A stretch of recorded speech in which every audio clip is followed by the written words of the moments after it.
سلام، خوش اومدید به سینما به روایت. من متین هستم و میخوام به کمک شما فیلم‌های مختلفی از دوران‌های مختلف که بخش از فرهنگ، تاریخ و احساسات ما آدم‌ها را در جغرافیاهای متنوع روایت کردن، حالا از پرده نقره پایین بکشیم و با هم در موردشون صحبت بکنیم. یکی از مورد علاقه ترین بخش‌های من روایت شما از فیلمه. پس ممنون میشم که نظرتون رو در کامنت ها برای من بعد از دیدن این ویدیو بذارید. اول از همه بگم که وقتی ما در طول این ویدیو میخوایم صحبت بکنیم احتمالاً اسپویل هایی صورت میگیره. پس اگه علاقه‌مند هستین که فیلم رو بدون اسپویل ببینین، پیشنهاد میکنم که اول فیلم رو تماشا کنید و بعد اگه دوست داشتین این ویدیو رو ببینید. فیلمی که امروز در موردش حرف میزنیم یکی از مورد انتظار ترین فیلم های سال 2025 بود. فیلمی ساخته پول توماس اندرسون به اسم وان بتل افتر انادر.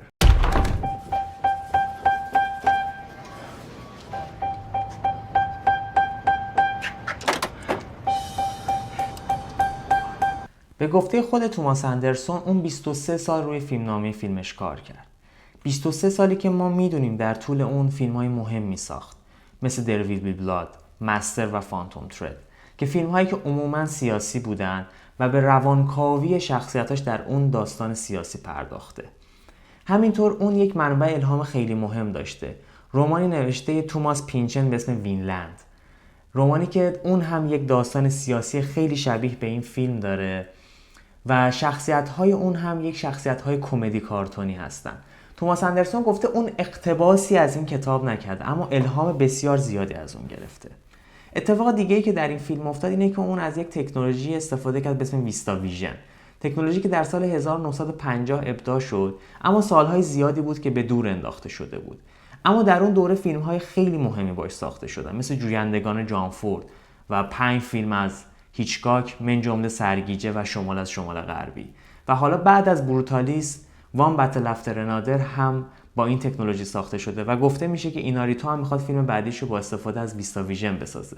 در ویستا ویژن از نگاتیوهای خیلی بزرگتری استفاده میشه و باعث میشه که ما یک تصویر عریض‌تر با کیفیت بالاتری رو داشته باشیم. این فیلم در مورد یک گروه انقلابی هست به اسم فرنچ 75 که این اسم فرنچ 75 همنام هست با یک سری از ادوات جنگی مثل یک سری بمب‌های جنگی و کوکتل‌ها که این الهام گرفته شده بود یه جوری از کازابلانکا که ما می‌دیدیم که در اون بار همفری بوگارد نوشیدنی‌هاشو با یک اسم یک سری ادوات جنگی ارائه می‌کرد. این گروه فرنچ 75 که در واقع یک زوج درون اونا هستن که شخصیت‌های اصلی فیلم ما هستن، تلاش میکنن که با آسیب رسوندن به مؤسسه‌های مالی و کمپ‌های سیاسی اون اهدافی که دارن رو به در واقع حکومت آمریکا بشناسونن، مثل آزادسازی پناهجویان یا برداشتن یک سری مرزها که به صراحت در فیلم بهشون اشاره میشه. ما در اولین عملیاتی که از گروه فرنچ 75 میبینیم، اونها حمله میکنن به یک کمپ پناهجویان که در اون یک سرهنگی وجود داره به اسم لاکجا با بازی شامپن که خیلی بازی بامزه‌ای به نظر من در این فیلم کرده، و شخصیت مرد با بازی دیکاپریو که بمب میسازه، اون بمب‌ها رو منفجر میکنن و حمله میکنن و پناهجویان رو آزاد میکنن. و حالا ما وقتشه که شخصیت زن رو بشناسیم که اسمش تو فیلم هست پورفیدیا. اون میره به اتاق اون سرهنگ جنگی. یه تحلیل خیلی جالبی مانولو دارگیس داره در مورد این صحنه.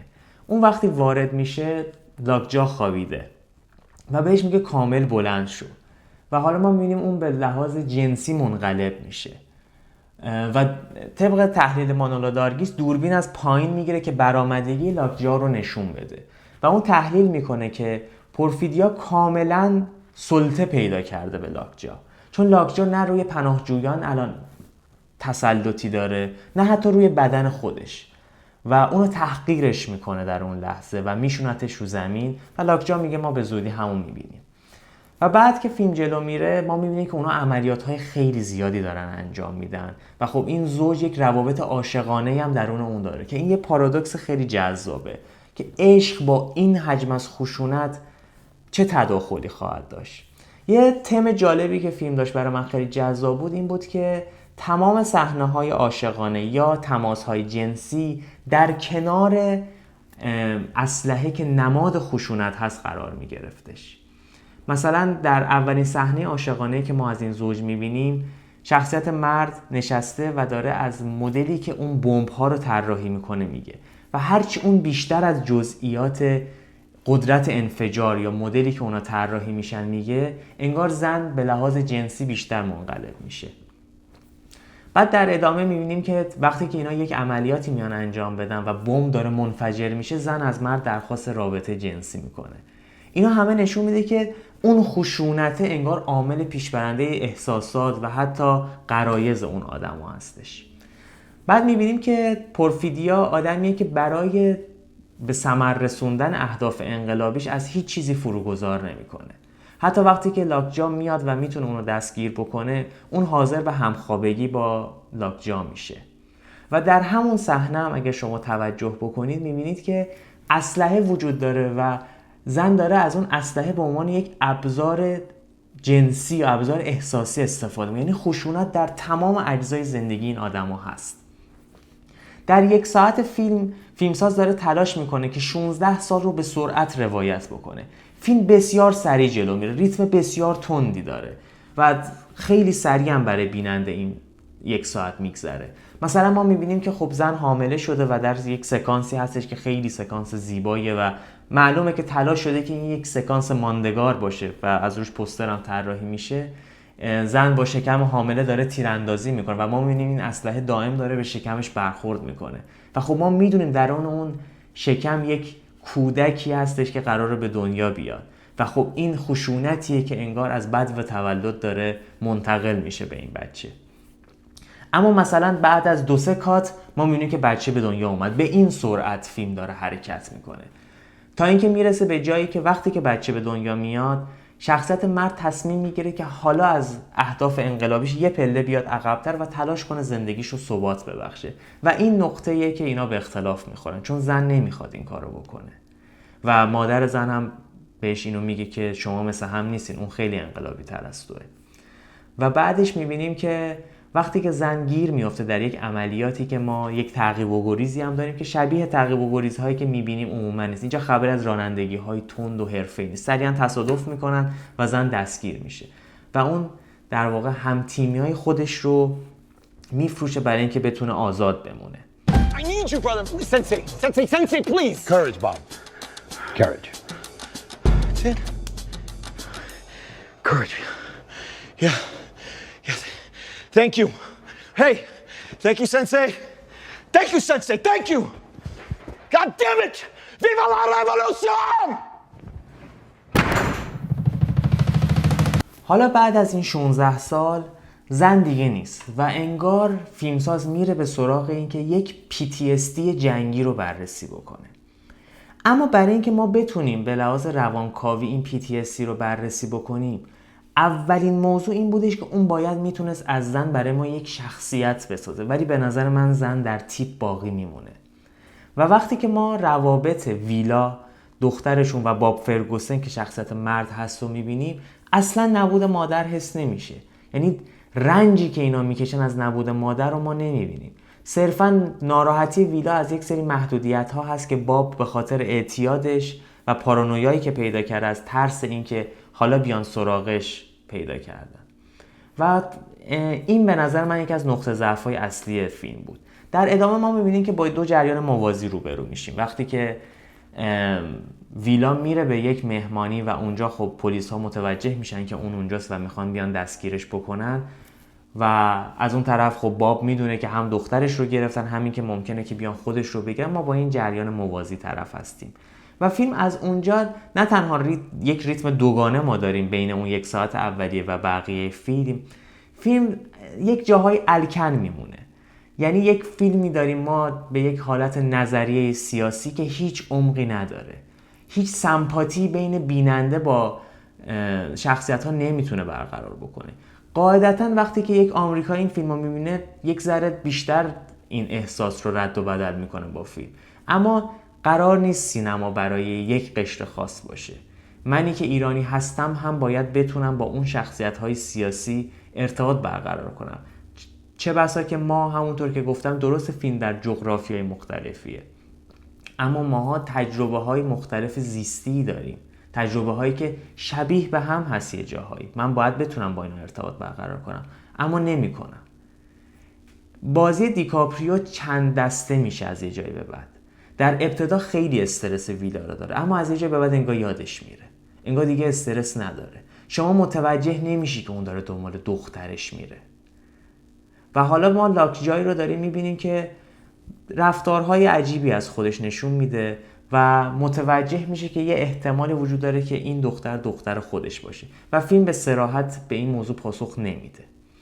و ما میریم جلو و میرسیم به پایان بندی. و پایان بندی از نظر خیلی پایان بندی ناامید کننده ای بود. اما بعد از دیدن پایان بندی من یک نظری داشتم. این فیلم عموماً با دوربین رودست فیلم برداری میشه. اتفاقات منطقی نیستن. به خیلی مسائل مثل همین موضوعی که این بچه کیه پاسخ صریحی داده نمیشه و انگار تمام اینها توهم‌هایی بوده که باب داشته. شما اگه توجه بکنید به سکانس پایانی فیلم، انگار نه انگار این اتفاقات رو از سر گذروندن. همه چیز یه شرایط نرمال رو داره. خب اگر این اتفاقات افتاده و اینا جاشون رو لو دادن، بر نمیگردن به اون خونه. روابط باب با ویلا کامل به یک رابطه عادی تبدیل میشه. هیچ مشکلی ندارن، هیچ پارانویایی وجود دیگه نداره. حتی ما اعتیادی رو دیگه نمیبینیم در واقع سیستم زندگی اون. و وقتی یک اعتراضات جدیدی میشه، ویلا کتشو میپوشه و میره و یه ذره حالت شعاری پیدا میکنه. اما انگار تمام اونها سوالاتی بوده که باب داشته. خب اون میدونسته که زنش این ارتباط رو برقرار کرده با جاکلا و برای سوال بوده که چطوری بوده؟ آیا این بچه منه یا بچه اونه؟ و در واقع این که یهو جاکلا از اون مخمسه جان سالم به در میبره و میاد بیرون، خب اصلا اتفاق منطقی نیست. درسته که فیلم حالت فانتزی داره مثل خیلی از فیلم‌های مثلا تارنتینو، اما فیلم سورئالی نیست که جاکلا اینجوری جان سالم به در میبره و میاد. و در آخر که جاکلا را هم میکشن، فیلمساز باز داره خیلی رو و خیلی بیرون زده به نظر من اشاره میکنه به مثلا جنگ جهانی، وقتی که ما میبینیم جاکلا رو دارن اینا میسوزونن و شعله‌های آتش معلومه و این حرفا. به نظر من این سطح از رو بودن برای یک فیلمسازی به خصوص مثل توماس اندرسون خیلی ناامید کننده بود. انتظاری که ما داشتیم از این فیلمساز فیلم بهتری بود و فیلم هدر شده ای هست. این موضوعاتی که 23 سال کار کرده رو این فیلم یا از تکنولوژی‌های خیلی خاصی استفاده کرده، درسته که خیلی چیزای جذابیه، ولی ما باید مراقب باشیم که در دام اینا نیفتیم. داشتم یه تحلیلای گوش میدادم از بعضی از منتقدین دیگه‌ای و میگفتن که فیلم اصلا میره به سمت ملودرام شدن، نه ملودرامی که شاید عموماً در حافظه ما باشه. ملودرام های کلاسیک خیلی هاشون اینجوری هن که در طی یک داستان جدایی اشاره میکنن به یک سری مسائل سیاسی اجتماعی روز. فیلم هم عملا داره همین کار رو میکنه. یعنی ما شاید حتی اگر فیلم رو در بطن ملودرام بودن بررسی بکنیم، جذابیتش بیشتر بشه. و یک آهنگی که دائما داره پخش میشه، این دقیقاً یکی از مشخصهای فیلم های ملودرام هست که یک آهنگ پرحجم برای بالا بردن احساسات پخش میشه. اما چیزی که من حدس میزنم و تحلیل داره اینو میگه، نه تحلیل من، خیلی از منتقدین دیگه، اینه که فیلمساز نمیخواسته ملودرام بسازه. فیلمساز میخواسته یک فیلم اجتماعی بسازه، یک فیلم سیاسی بسازه. اما از این کار میمونه و تلاش میکنه با یک چیزایی مثل موسیقی پرحجم این اشتباهات رو جبران بکنه. اشتباهاتی مثل نکردن شخصیت پردازی. یک سری تیپ کنار همدیگه قرار دادن نمیتونه یه فیلم سیاسی محکم بسازه. اون باید پرفیدیا رو برای ما خیلی پرتر میکرد. حتی خود شخصیت مرد رو باید پرتر میکرد. شخصیت ویلا اصلا ما صرفاً از ویلا میدونیم که قیافه شبیه قیافه مادرشه، هیچ شخصیت دیگه ازش نداریم. و اینکه حالا اون پا میشه و میره وارد اون اعتراضات میشه برای ما خیلی قابل قبول نیست. به خصوص که اون یعنی مثلا فقط صرفاً به خاطر اینکه متوجه شده مادرش یاراشو فروخته الان مثلا، خیلی اینا به نظر من چیزای سطحیه که ما بخوایم در موردش صحبت کنیم. فیلم خیلی به شدت مورد تحسین منتقدین آمریکایی قرار میگیره و همه تقریبا به عنوان بهترین فیلم 2025 ازش یاد کردن، ولی به نظر من اینطور نبود. فیلم‌های خیلی بهتری در سال 2025 ساخته شد و این فیلم پرهیاهویی بود. فیلم بود که برای زحمت زیادی کشیده شده بود واقعا مثلا لوکیشن هایی که پیدا کردن خیلی لوکیشن های خاصی بود. مثلا اگه بخوام به یک از فصل های پایانی اشاره بکنم، در اون لوکیشنی که ما میبینیم 3 ماشین دارن همراه هم دیگه حرکت میکنن و همینطور پستی ها و بلندی های هست و انگار تا ابد این اتوبان ادامه داره، نشان از این داره که این خشونت و تعقیب و گریزها هیچ وقت پایان نمییابه. اما اون ریشه اصلی که سینما رو سینما کرده رو متاسفانه نتونسته فیلمساز بسازه. خیلی علاقه‌مندم که روایت شما رو از فیلم بدونم و در کامنت ها با هم مباحثه داشته باشیم. اگه علاقه‌مند هستین به این سبک از تحلیل، خواهش میکنم که با لایک و سابسکرایب منو حمایت کنید. خیلی ممنون از شما. با امید دیدار. متین.